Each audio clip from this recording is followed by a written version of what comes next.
I'd like to welcome everyone on behalf of the Center for Latin American Studies. I'm Harley Shaken, the chair of the center, and we're really pleased to have Tarek Milleron here with us today for this presentation. The title is People, Palm Trees, and Survival.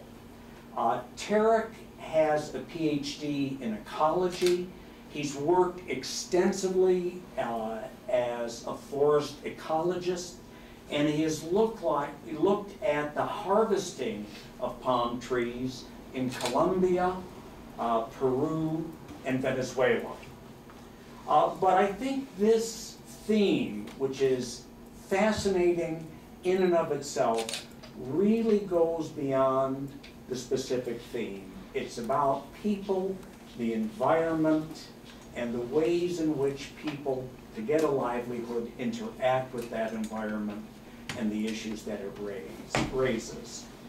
This will be available on a video on the Center for Latin American Studies website and also the UC Berkeley website. After Tarek's presentation, we will have time for questions and comments. So let me turn it over to Tarek Milleron. Thank you, Harley. Thanks to everyone for coming. My aim today is to get you excited about palms. And I started working with dicotyledonous trees for my PhD research, and I was always a bit snobbish about palms. Sorry. That's okay. Keep talking. I'll get it. That's fine.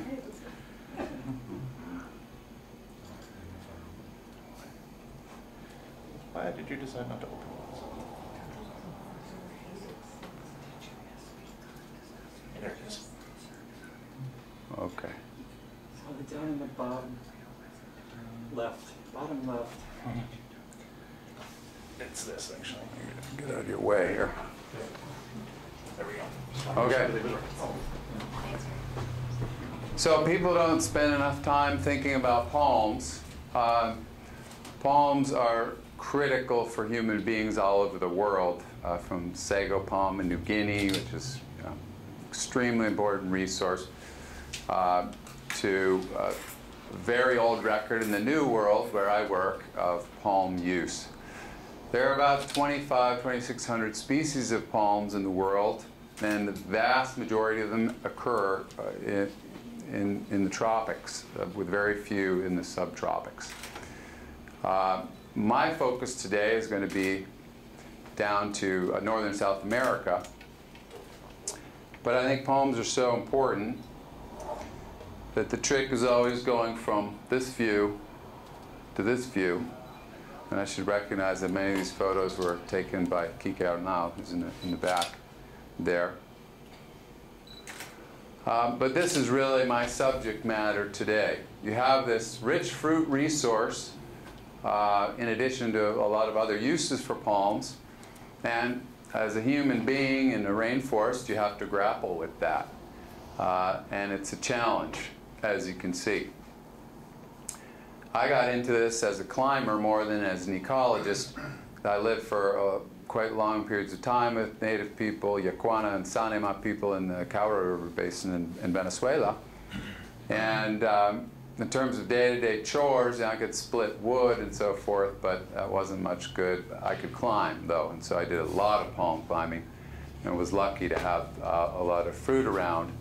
And this is a friend of mine actually having a bit of an epic that I'll talk about later. Well, he looks good doing it. This is what people think of when they think of palms. Please erase this image from your mind and replace it with this image.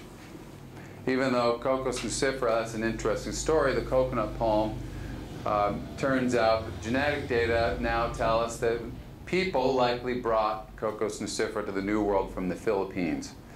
And also, contrary to myth, coconuts don't last very long in salt water, so they don't just float along and arrive.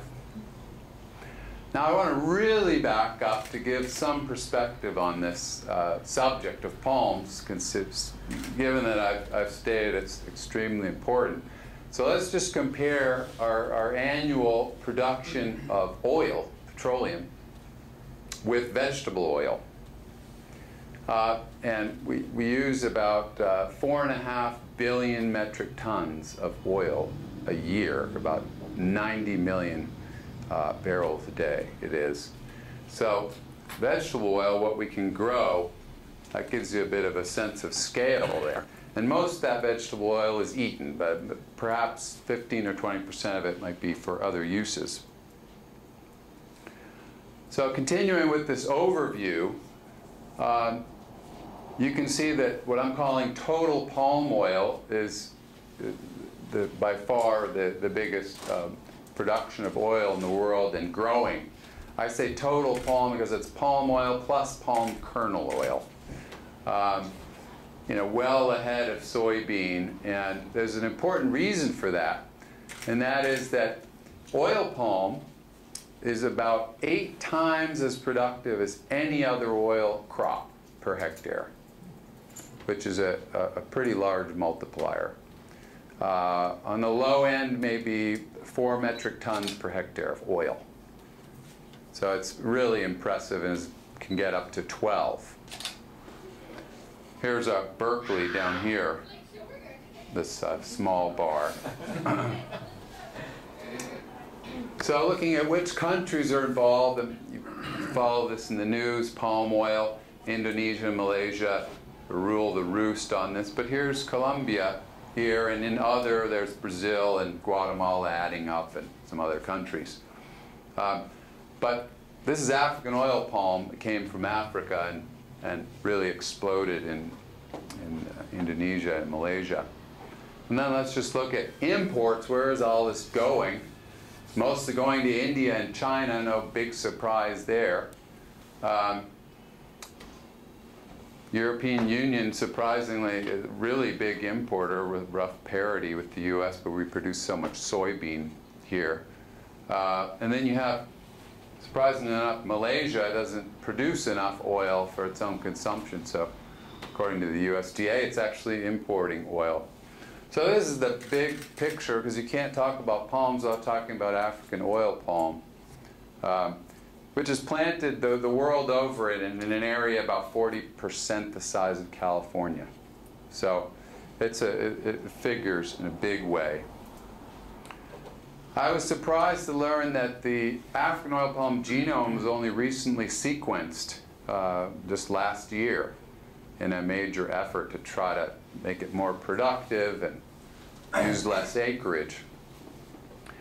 The reason I mention this is it just shows you that palms, our knowledge about palms is just starting, really. There's a huge amount that we don't know. Oil palm is definitely starting to encroach on forest in Latin America. This is a plantation in Costa Rica. And you can see this is a serious business. And I should mention that when I was in Colombia in November, and people were telling me about some horrific human rights abuses there, including large-scale massacres a number of years ago, where there were community land rights and people were being killed and having their land taken for oil palm. And when there was a huge outcry about that, they developed a more sophisticated scheme where banks will lend campesinos money and say, you want to plant oil palm because that's how you're going to make a living. And they just can't stretch to the 3-4 years before they start collecting fruit. So who ends up owning it? The banks and the companies. And I should say that area of Colombia, the Chocó, is full of wild palm, which is where I'm going. I was interested in looking at some of these maps of South America that give you a different impression, like a sort of a park with maybe some nice neighborhoods there, and this looks awfully busy with all these towns. In Brazil right now, there are a lot of fairly large cities that are growing. Over 100,000. There's at least 20 cities in the Brazilian Amazon. And Manaus is 1.5 million. It's about 2 million people. This gives you a different view. The orange,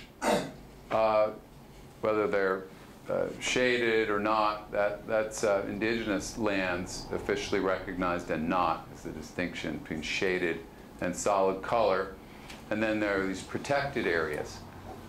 So that gives you a different view of who is around. And then this is yet another view. How do people move? They move on rivers. And this is just a kind of coarse overview, but it gives you an idea of how far people can penetrate into these forests, which is something I'll come back to. So the uses of palms, wild palms, in South America are myriad. I'm not going to go through a list, but two really important uses are obviously food, which I'll come back to, but I wanted to mention roofs, you know, the proverbial roof over your head. And this is a geonoma palm, an understory palm, and I've roofed with these palms numerous times, where you collect them and you build them into larger piles, and those form a big bundle, and that's your roofing material, and they regenerate in about 3 or 4 years. Now, a well-smoked roof could last 6 years, so it can be a nice sustainable system. And I wanted to just show you what that looks like.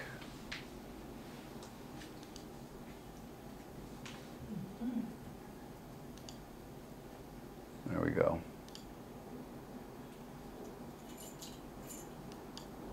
Oh, it probably won't play on a Mac. It's too bad, because this is a couple of young friends of mine weaving this roof. So they literally weave this roof like a basket.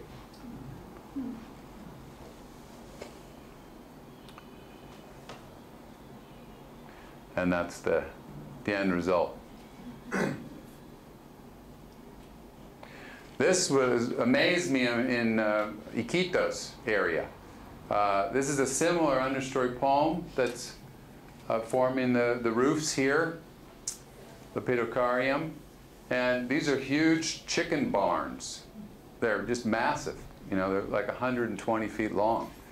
And so it gives you an idea of the scale of harvest. It's all wild harvest. And in this case, the palms are, the leaves are pre-woven on some lengths of another palm, and then they're sold and used as roofing material. So back to eating fruits. I should back up and say, this is Encroachment Batala, species that I've focused on in our palm conservation project. It's an incredible resource. It produces an oil that's quite similar to olive oil. It's relatively high in protein, 5 to 6%, and it's a complete protein, which is very, very important. So this is a critical resource. You can see the difference when it's in fruit and people's health, and especially young children. They gain a lot of weight. And we did a map, some colleagues and I, of this is a large plot network. These dots, the yellow dots, are absence, meaning that Encroachment Batala was not found in those plots. And then the purple is presence. It's fairly widespread. What I wanted to point out here, though, is the archaeological record.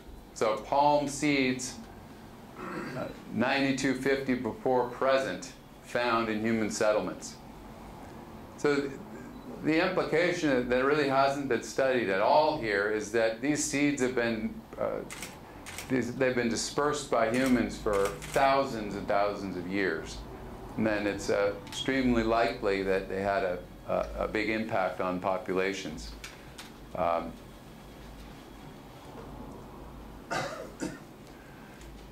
So looking back, this is a really interesting story. During World War II, when we couldn't get olive oil from Europe, Brazil was providing the US with Batala oil in order to substitute, since it's quite similar. And this tells me a pretty simple story. It's not as though olive oil was rushing back in 1945 and 46, I would wager. This is a peak due to cutting the palms. So this is an old problem where it's a difficult trunk to climb. Again, people always bring up the coconut palm. To me, a coconut palm is an absolute piece of cake compared to a Batala trunk, which is very slick, and if it's rained or something like that, you'd have to literally wait. You would have no chance of getting up it. And so you generate a rush where people are trying to produce the resource. They're just cutting down the palms. And this has continued to the present day. These guys have harvested Batala by climbing the palm. You can see because they're fairly sweaty. That's in Iquitos. Now, I'm not sure I can get this one to play. Probably not. No, too bad. But in any case, this picture from the video gives you an idea of how rich this is. So you can extend your imagination a little bit, but this person is macerating the fruits in water, and it's just like a big milkshake in there. 50% fat by dry weight, the fruit pulp, and all these anthocyanins, vitamin E, et cetera, et cetera. Just a fabulous resource. And then it gets strained gradually until you have this juice. Now, millions of people love this stuff. They don't need a health food craze. So this is where I did a lot of work in the Caura River in Venezuela. This is the Caura River Basin.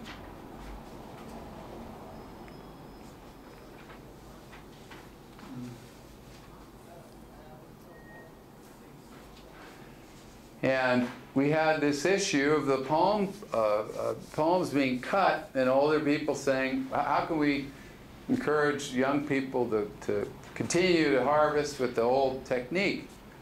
Because it used to be you'd always climb and bring the raceme down, bring the fruit to the ground. And then that tradition was lost. So we came up with this idea of trying a workshop, and this is quite a while ago, about a decade ago. And we had a rudimentary approach where we just used a lot of webbing and spent a lot of time tying people's knots and so forth. But we had over 100 people show up for this, and I was really worried that they would just come because it's fun to have a party and get together. But the critical mass was amazing, and people got so into the climbing. It really showed me that it could go somewhere. So here we are going off to the forest to practice. These are 3 Sanima guys. And we put some poles in the sand, and we had a traditional climbing, which I'll explain in a minute, but we also had this sort of awkward system of cinching these links of webbing around these trunks. And we had T-shirts, and there's everyone's.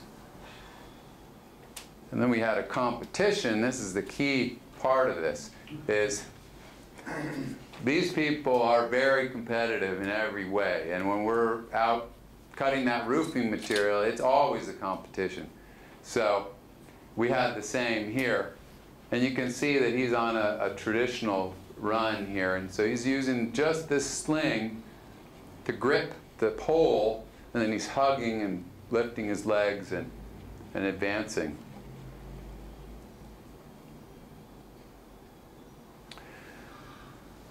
So the issue was that the gear wasn't very efficient, and if you're going to try to convince people to do something other than cut the palms, then you have to have a good method. And by chance, I saw this odd video about wine production in Brazil, which is, you don't really think about. And I just happened to see this at a friend's house, and I caught this clip. And back to the coconut palms, they had some rawhide ropes they were using to go up, and I thought, wow, it's the stiff rope. That's what we need. Because when you have a palm like this wax palm here, you can't have any limp material around it. You have to have some efficiency. And so what we developed is this stiff rope approach that was a vast improvement. And then when you're encouraging people to climb, you're exposing them to risk to some degree. And this is another subject which is really interesting, people's perception of risk. So I met a young woman who worked with the Guarani in Ecuador. And anyone who knows about the Guarani knows that they're not exactly timid people. But she was reporting to me that mothers are saying to their kids she didn't want them climbing the palms because it was dangerous. So this is a sort of a rhetoric that, you know, it's like a virus that spreads. You know, you can see it from Brooklyn to Ecuador or something like that. In any case, we have to have some sort of more standardized system of what we develop with a, you know, a double backup and a harness and so forth. So we're starting to apply some of this know-how. This is what the gear looks like. It's very, very lightweight and easy to carry into the forest. And this slide I put in there just because it sums it up. This is all my luggage for training 24 people to climb and equipping them with gear. This is in Iquitos. And this is what the locals are using. They're using this cheap polyester webbing, except they usually don't have the money to buy it new even, so they're buying it used. It's been used to strap things onto pallets and so forth, and it breaks. Some of these guys are so nervy, it's amazing to me. They could be 80 feet up a palm. The webbing is completely frayed, and they're doing these movements. They have no harness. If something breaks, they're going to go down. Accidents are rare. So with the new gear, we went back to the Caura. Everyone was used to this drill. We had people making their gear. And they're very adept at getting these long poles in the ground. It's probably close to a 40-foot pole. Again, this is a traditional method that you can see all over the world.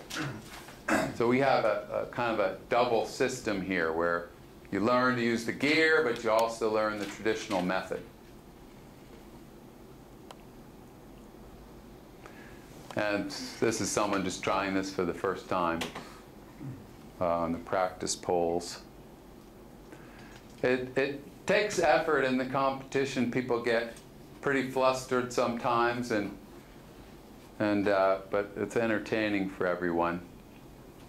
And this is sort of our forest practices, again, outside of Iquitos, where they have just huge racemes of fruit. They can be 40 kilos of fruit.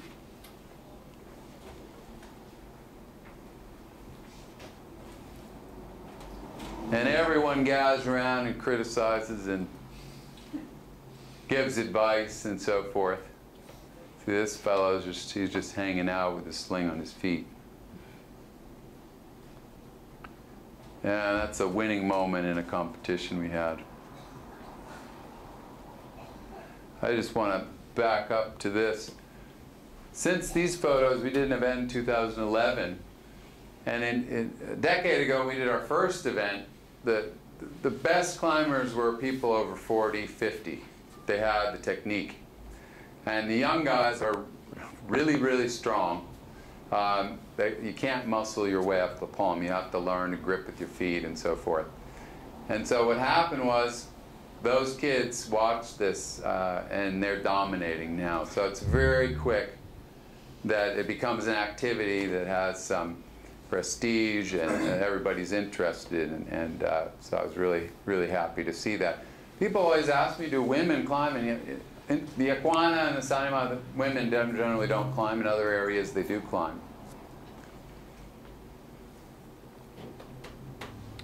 This is another palm, a really important palm I want to talk about. It's called aguaje around Peru. It grows in Peru, and it grows throughout Peru, Venezuela, Colombia, a little bit in Ecuador. And this grows in these sort of swampy areas. It's the same story, a fat-rich fruit. It's extremely nutritious. And there are huge stands of these things. There's one area of 2 million hectares. 2 million hectares, basically monodominant stand of these palms. The trick is, how do you climb these? Because you can't use that sling around your feet. You'd be hard-pressed to get it around there. And these folks have planted an acai palm that they're hoping will grow a little bigger, a little stronger, and it'll take them right to the fruit. So people have had strategies for these things, obviously, for a long time. And I often puzzle about why people chop the palms down. It's clear if someone gives you a contract and you have to deliver the fruit by X date, you have that incentive. But that's not generally the case. So I've really puzzled about this, and I think it's a real cultural shift. It's a little facile, but I think it's basically one Schwarzenegger movie, and it's not cool to climb palms. So this is the Hawaii palm in Leticia, near the airport. These are unripe fruits, and that's a ripe fruit that I'm eating there. And this is amazing. You go to downtown Iquitos, and there are women on the corner, or men, and they're selling these fruits in little piles, and they've usually peeled them carefully, and people love this snack. So in peak months in Iquitos, they're selling 150 metric tons right there in Iquitos. But you could contrast that with acai in Belém, which is more like 12,000 metric tons. Because at the mouth of the Amazon, there are basically 10,000 square miles of acai. That's really the explanation behind acai, because most people prefer other palms. So it's just very, very available. This is an illustration of the vitamin, the beta-carotene content of this palm is about 20 times that of carrots. And this is a paper where this researcher actually reversed an eye condition in children by treating them with palm sweets. So it's pretty neat. We've been working in Iquitos now, which has its own hazards, but we managed to get out of town. And it's the same story. In this case, Alicia is here learning the ropes, and her husband's a little unsure because he took a 30-foot fall when one of those cheap slings broke. He was trying to get back into it. I can never restrain people from all getting on the same palm. They get so enthusiastic about it. So it's pretty fun. So back to the big picture here. I always find it funny that a lot of scientists, even ecologists, they dismiss things as anecdotal. This is a classic expression. Well, that's anecdotal. Well, point taken, but we wouldn't be anywhere without anecdotes. So it's really important to find them, because you never know when an anecdote is going to turn into a gigantic reservoir of something extremely important. In this case, we have a very interesting quantitative study based on 1,200 plots across the Amazon. Hans ter Steeg and colleagues. And you should, these are the plot locations. And they're distributed to more or less represent conditions like flooding or very poor soil. So they're more or less representative. And what they were doing was trying to estimate species richness. And without going into too much detail, it's a little bit like using a tax table or something. If you know a certain something, you can extrapolate by finding the intersection. And so they had almost 5,000 species of trees identified in all these plots. And they were interested, well, what's the potential richness? Where does it probably end up? And the number they arrived at is 16,000 species of trees. Well, what does this have to do with palms? To estimate that species richness, you have to make an estimate of the number of individuals. And you have to try to make an estimate of the individuals in each species to check it all out. So what they've come up with is that in this area here, there are 400 billion trees. About 200 billion of those are dominated by just over 200 species of trees, so-called hyper-dominant trees. And the number one species is a palm. It's acai. That's the number one on the list. My favorite palm, the Batala palm, is number 7. And so the estimated population is 3.7 billion individuals in this area.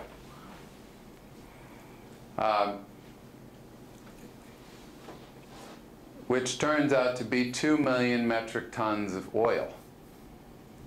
So it's obviously not feasible to access that oil here.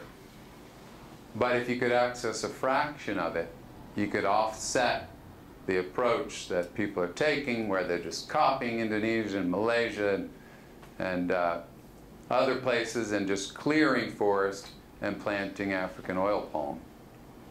And so I think it's a really promising development to know this. And what we're hoping to do is meld the gear with this kind of knowledge and empower people to harvest for their own use and for bringing to market, because it won't work without markets. But I think it's pretty neat that there's about the world production of olive oil, of Batala oil, in this area. And so I hope that encourages you to spend more time thinking about palms. And I'm happy to take any questions. Kike. So you talk about we. Are you subscribed to any institution, organization working on conservation of palms? What are you working with? My NGO is promoting this gear. Kaura Futures is promoting this gear that I designed. In terms of palm conservation, it's not a very active field, I think. There are a lot of people trying to provide similar tools and trying to plant palms and things like that. But I think given the scale of the problem, the efforts are pretty slim right now. Stanley. I enjoyed the presentation very much. I'm a little confused about the different species. You speak about the African oil palm, the acai, and then you mentioned a few others. I'm not sure, are there only certain species that give oil? Of all these thousands of species, only a certain handful give oil, is that it? And the yeah. African oil palm is invasive or something, or it shouldn't be there, in your opinion, or? I didn't want to go into too much detail on the African oil palm, but I'll come back to that in a second. But it's basically what you're saying. There are a handful of species that are really good for oil. Mm-hmm. But in general, people eat the whole pulp, whether it's homogenized with water or dried in some way.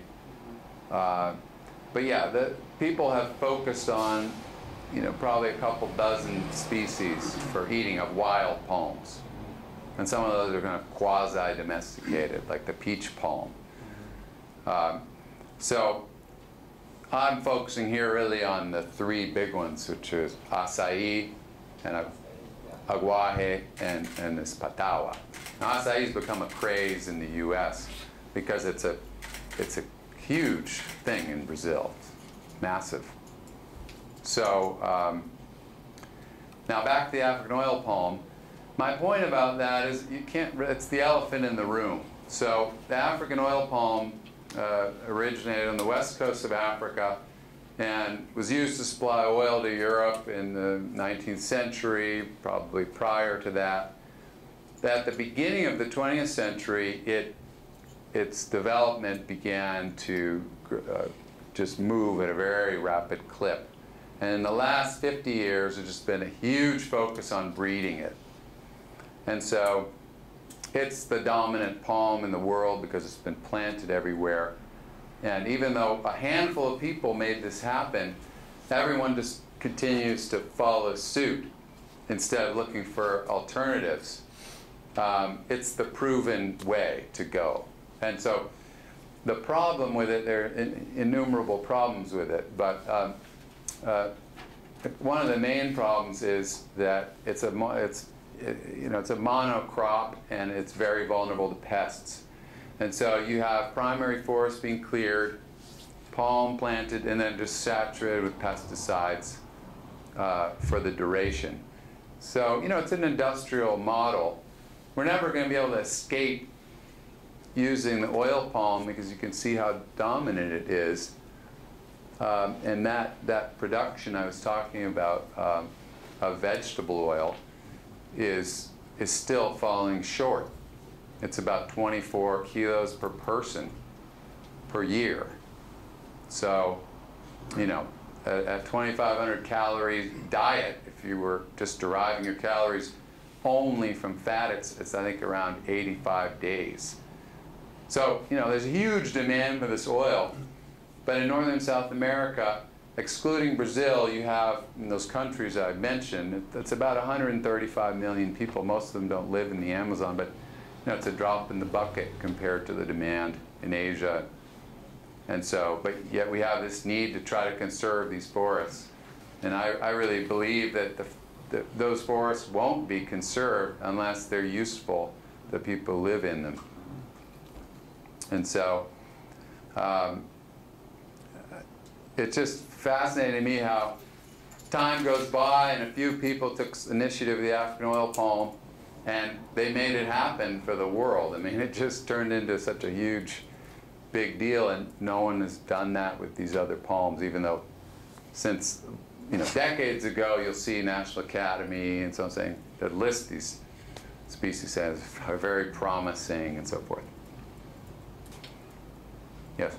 Very interesting what you said about the coconuts, but maybe other fruits from palms, and largely being a myth that they go through the water and that they would be destroyed in salt water. Yeah. Yeah, so yeah, I'm just interested in that. Well, the idea that they might have just floated over in the ocean doesn't hold salt water. Sorry. So they could have floated over on some debris or something like that. That's still obviously possible. I mean, the crazy things like that do happen when a million years go by. Palms are very old. Palms are 60+ million years old. So, yes. Have there been any studies done that you're aware of on the effects on the indigenous people of the pesticides used? And will those indigenous peoples benefit from the worldwide export of palm oil? On the plantations that I was referring to, I haven't heard of anywhere Native people are working. They're mostly in Asia, and there are a lot of issues with child labor and even conscription, slavery, etc. But I'm not aware of any studies of their health effects. These are people who are, they're basically indentured servants living on a plantation they respond to some promises of work, and they get stuck in these places far from home. That was a piece in Bloomberg Business Week this past year. Pretty terrible. Have you ever been to Panama, to Cuniola, to the areas where the Cuna Indians are? I haven't. I've been to Panama, but I haven't been to San Blas. So their main ingredient in food here are ground up grated pulp from the coconuts. Yeah. In soup every single day, and it's amazing to even think about the number of palm trees that are there. We're a little bit worried because of the sea level, and they're thinking that they may need to go back onto the mainland, which they really don't want to do in case if it keeps rising. Right. And then I was thinking that could be there's such an interest in coconut milk and coconut water here. Do these communities sell the coconuts for turning into drinks? In Iquitos, there's a big market for the fruits. In other places, there's nothing. So our project in Venezuela has no market component to it. It's just for people's personal consumption, for their families. So. And is it used in preparation of food? Coconuts, the pulp. Coconuts, you don't tend to find coconuts inside forest, enclosed canopy forest. They tend to be more, cleared areas and coastal areas. Yes, thank you very much. When you use the term fruit, do you mean that in a kind of a botanical sense, or is it actually like the kind of fruit that we eat that we say is fruit? And then secondly, is there any opportunity for ecotourism, or is this too remote? Just watch them climb and all that stuff. Yeah, well, on the second point, yeah, there is. And so some people who've learned to climb, not just with our system, but in general from biologists, because they're trying to access the canopy, have turned that into money from tourists coming to climb. On the fruit, if I handed you a Batala fruit, you would think it was made out of wood. It's a hard thing, and it's very unusual. You put it in warm water. It's too bad we couldn't see that, but you put it in warm water, and it starts to loosen up. The oils start to loosen up, and the pulp falls off the seed. Yes, I enjoy about your research. It's very, very important Oh, thank you. alternatives to oil palm in your work. I have two questions. The first is very technical about you have to do taxonomical studies about the rate of the growth to the palm. And the problem is when, for example, the Bea brasilensis, before has in the forest, and after harvest in the lands, tropical lands. What is the option is for these palms don't extinct these zones, because only these palms extracted for the people and disappears for this reason. And the second is about the people, indigenous people. What about the knowledge, the cultural knowledge about these palms, about the food, the costumes, the traditions, the parties, all of these things is very important for the preservation of this resource. Well, absolutely.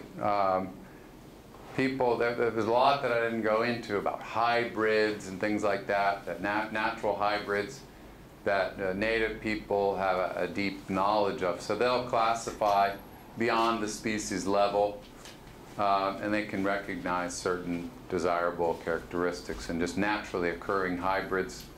I'm not aware of any instance where they've actually cross-pollinated between species, but it could have happened. So yeah, like all these things, there's a huge wealth of knowledge there. Some of it recorded, a lot of it not recorded. Just our knowledge of the ecology of these species, which insects pollinate them, which insects are important, just how genetically diverse the population is, things like that, we just have no idea. People are just starting to do that. That's why I was so surprised about the African oil palm having its genome sequenced just last year. It's such an economically important species that it just indicates how little we know. But yeah, there are a lot of issues with making economic use of these things, and certainly how to grow the palms and how to grow them faster and all that sort of stuff. It's a lot of work, and all of that was done for African oil palm without biotech. Now they're going to get into some serious genetic engineering, but all of that was just traditional breeding, so forth. So yeah, there are a lot of unanswered questions about this. But the interesting thing, speaking as an ecologist, came from studying dicotyledonous trees, you have these really large expanses of palms, and they seem to survive. You know, we're not seeing them just die off. But there's never been a recorded instance of that. So I think that's pretty interesting right there. Kari? Yeah, who's funding your project, or what's your relationship to the future of the project? I look for donations, and I ask for money from large foundations who aren't forthcoming on this particular project. I think it's got huge potential. We could distribute 100,000 sets of gear. It multiplies most people's income by probably a factor of 3, because they're just cutting down small trees for construction, things like that. So yeah, we're still actively trying to pursue this. There is a risk element that you have to take into account, I think. However, when you're funding something like this, it's not just an easy sort of desk project that you can do. It really involves people getting out. But that's the only way these things work. You mentioned about archaeological palm seed 9,000 years ago. Yes. So, do you have more evidence of changes through time, like more archaeological data or historic evidence to show changes in increase in palm or changes in the vegetation in relation to the palm population? I think the short answer is no, really. I mean, those data were from a review paper that tried to look at all this somewhere around 15 years ago. Okay. And so, you know, everything decomposes so quickly in the tropics. It's a big problem. What I think has to happen is just a pan-Amazon study of the genetics of one or two of these species to try to get at some patterns of dispersal and to try to tease that out. And then those studies are done on a small scale, and they're focused on the animals, but trying to look at the role that people may have had in distributing these species. But there is a lot of speculation, as you know, about the human impact on Amazonia. Because there are a lot of historical ecologists working in that area, and I've never heard of an actual archaeological palm seed, but presumably there are a lot of ecologists who could be very interested in. Yeah, I think it's so hard to work in the tropics. It's so hard to do even historical studies, I think. You have to get really lucky. But it could be done. When we dig, you know, latrines, we come up with all kinds of stuff. So it's dirt like anywhere else, or soil, I should say. Yes? How hardy are the roots of the palms, like in the case of a hurricane? Are they uprooted, or do they withstand intense climate? It sort of depends, but they go down if they're tall enough, or they snap off. Now, palms don't really grow wood. They don't really have the same system as what we know as trees. So they tend to probably break more than other plants is the answer, I guess. One last question, Tarek. Have you seen any result with the gear that you developed, designed, you have given to the groups of indigenous people? Can you see that this is working, that they feel that it's somehow helping them to harvest the palm, the fruits? It's a challenge to follow up on some of these people, but I know that in certain cases it's just completely changed someone's life or their income. So someone I trained last year in Iquitos is in demand from other communities to go and harvest their palm fruit. So he's a specialist. They didn't want to be trained, they just want to hire this guy who's really good at it. So, and right now in Colombia, it's acai season, and it's pretty nice. I get an email from someone reporting about their use of the gear and so forth. So, I think we're starting to gather some good information there. And how much is a kit per person? How much is it? What is the cost? Well, this is one of the problems. I assemble the gear myself because I have to guarantee the quality of it, and so it ends up the whole set of gear ends up costing about $60 per person. The idea is it has to be manufactured down there from raw materials that we generate up here because they have certain specifications. But people will often give me this argument, well, it has to be made from local materials. You have people buying a computer in the jungle, you know, and then they want you to make the gear out of hemp or something. So, always depends on life on that gear, right? But the labor costs would go way down, and then that's the way to do it, really. And it would reach an economy of scale as well. So we had some parts of the gear sewn in Colombia, actually, this last November.